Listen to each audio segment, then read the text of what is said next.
Hey, what's happening? Welcome back to the GM. I'm your guy, Boulanger. And up next, we're going to um, take aim at EDC, John Harbaugh, and the Baltimore Ravens organization. In this video, I want to do two things. One, I want to highlight what the Baltimore Ravens have not done and the reason why we are still stuck as it pertains to team building.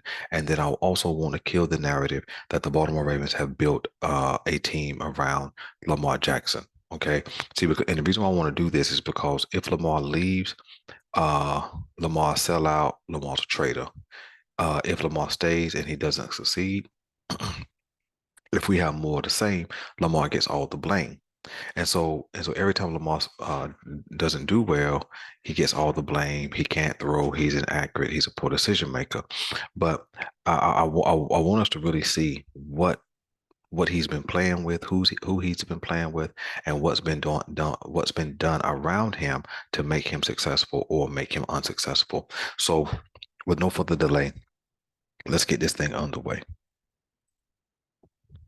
So, you guys know I like to show you what I tell you.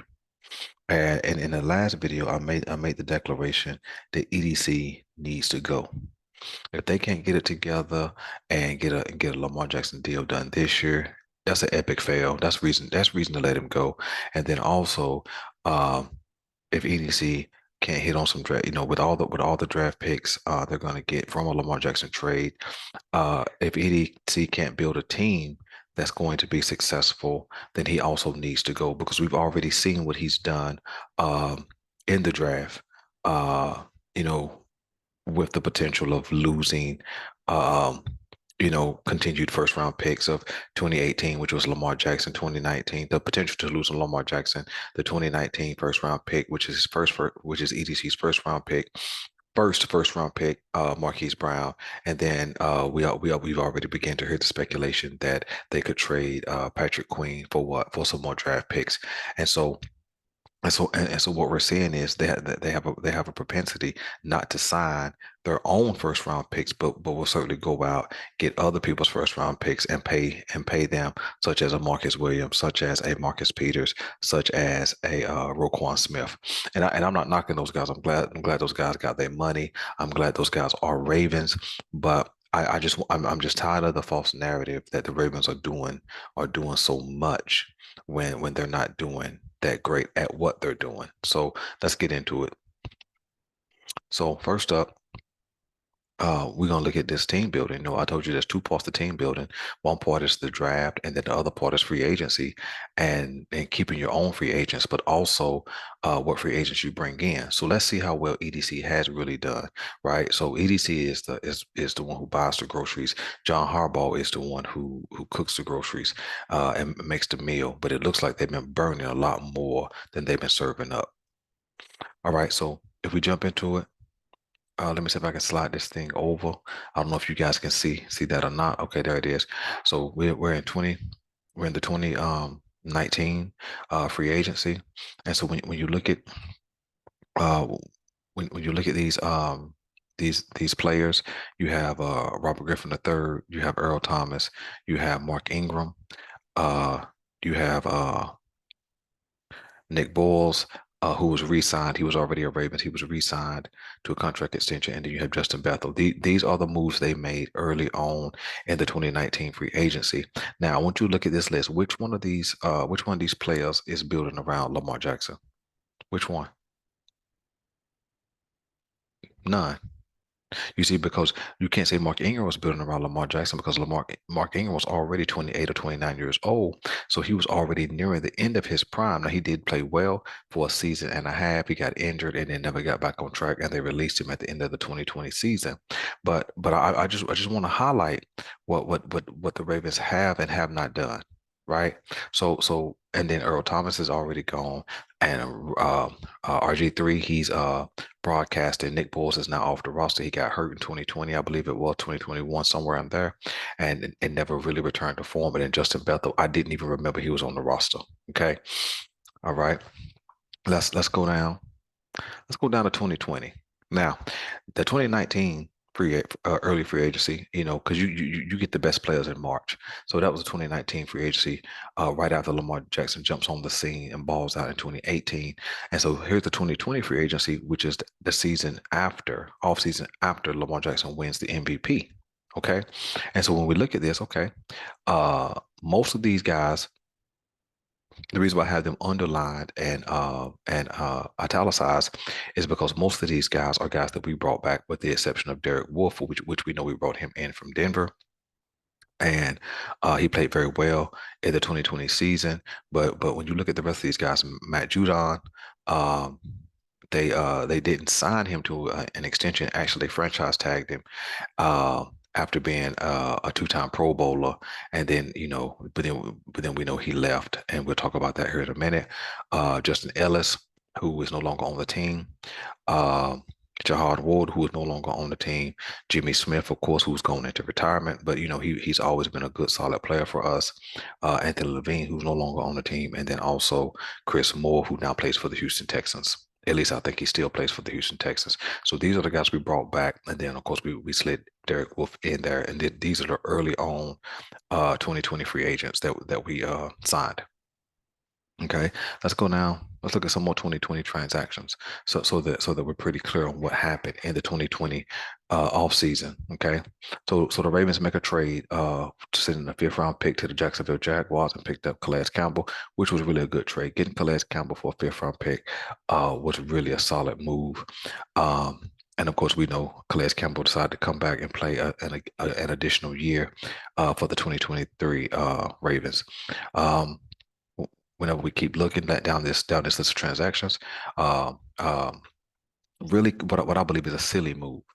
Really, what I believe is a nonsensical move is EDC trading away tight end Hayden Hurst, who was a first round pick, who was actually drafted before Lamar Jackson in 2018, and here we have just 2 years later, specifically because Mark Andrews balled out, how Hayden Hurst is traded away to the Atlanta Falcons for a second round pick. But here's what's silly, right? So you trade away a first round pick, right? But then in 2022, you go draft two tight ends. You see, this is why we're not built. This is why we don't really. This is why EDC is not really a good team builder, because you have a tight end in-house. You already have two on your roster, but then you trade Hayden Hurst basically a year too early in order to in order to save some cap space and get an extra draft pick. But then 2 years later, after that, you go get two more tight ends to replenish the same position. It's just merry-go-rounds at this point with the Ravens roster. Okay, so let's keep looking. Um, the Ravens signed D tackle Michael Brockers, and if you remember that move, they signed him. But what happened was he failed his physical, and so he ended up re-signing with the Los Angeles Rams. Yeah. And that's actually how we end up signing Derek Wolfe, um, because Michael Brockers um, did not pass his physical. And then when we look again, the Ravens trade defensive end Chris Wormley to the Pittsburgh Steelers, which makes no sense. You never trade a player to your enemy. And if you remember Chris Wormley over the last couple of years, I think he has 2 or 3 sacks on Lamar Jackson and or Tyler Huntley. So he's shown up in a big way against Baltimore over the last couple of seasons.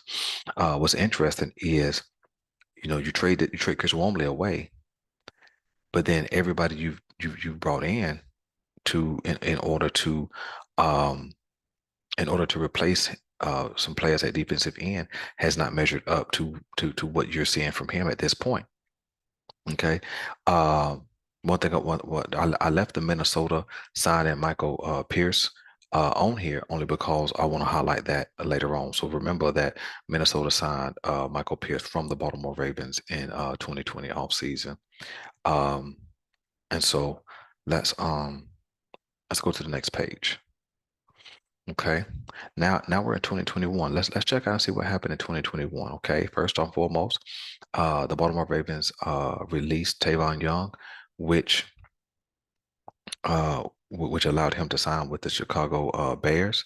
But that's a release that was probably a year or two too late. Javon Leonard got signed and just battled injury, and Baltimore didn't release him and recoup some of that money at the point where they could have gotten a salary cap break. They actually waited a year or two late to do that. But that's typically how Baltimore does when they fall in love with a player. They keep him around, keep him around, keep him around, and talk about the goodness of the guy's character. And I'm a character guy as well, but the goodness of your character don't make plays on the field if you're not available. Okay. Um, so then it was 2021 offseason where they brought in Sammy Watkins. You guys all remember that. Uh, and so he lasted that 1 year, made a couple of plays, got hurt, all those kind of things. One of the best signings in 2021, probably one of the best EDC signings has been Kevin Zeitler, who signed a 3-year deal with the Baltimore Ravens, and he's been a flat out stud since he signed that deal.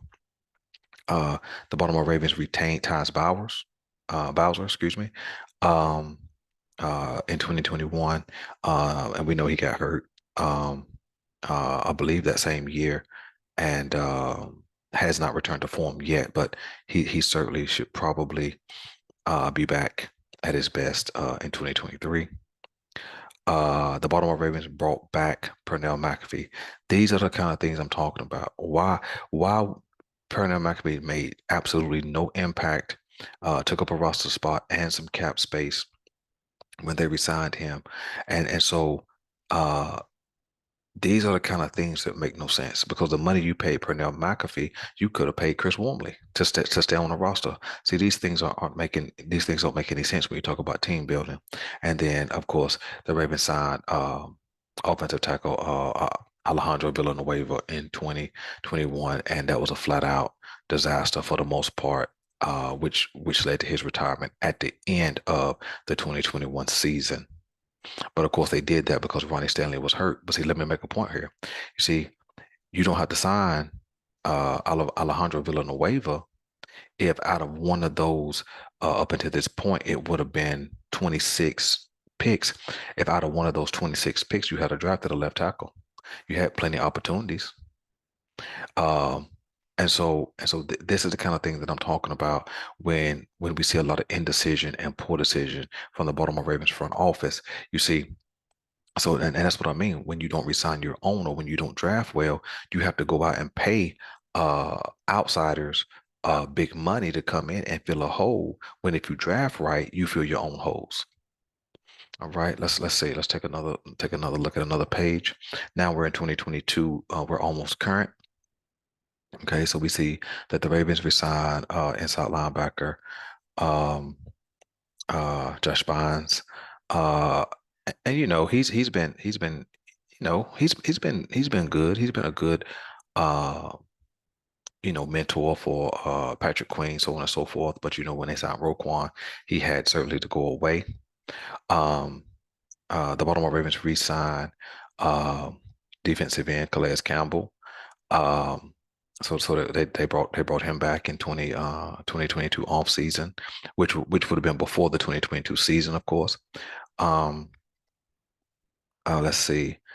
The Ravens absolutely, you don't see it on here, but they let go of um, Sammy Watkins. They did not resign him.